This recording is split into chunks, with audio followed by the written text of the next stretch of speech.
जम्मू कश्मीर के वज़ीर आला उमर अब्दुल्ला ने सयाहत को फ़रोग़ देने के हवाले से अहमदाबाद में मुनक़्क़दा ट्रैवल एंड टूरिज़्म फेयर में शिरकत की। इस मौके पर उन्होंने पहलगाम हमले में इंटेलिजेंस की नाकामी के लिए मरकज़ पर निशाना साधते हुए कहा कि अगर नाकामी हुई तो उसका कसूरवार कौन है। पिछले 30-35 साल अगर आप देखें तो जम्मू कश्मीर में जब भी टूरिज़्म दोबारा चालू हुई तो 3 बहुत अहम जगह हैं जहां से लोग कश्मीर आना पसंद करते हैं। गुजरात, महाराष्ट्र, वेस्ट बंगाल।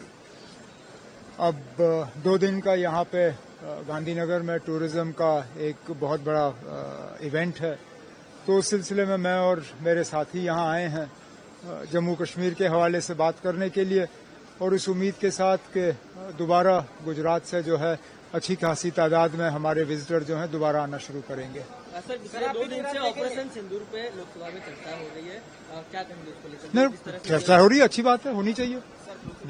बहुत सी ऐसी चीजें हैं जिसपे केंद्र सरकार को जवाब देना होगा। खासकर जो जम्मू कश्मीर के लेफ्टिनेंट गवर्नर साहब ने कुछ दिन पहले ये स्वीकार किया कि पहलगाम में दोनों इंटेलिजेंस का फेलियर रहा और सिक्योरिटी का फेलियर रहा।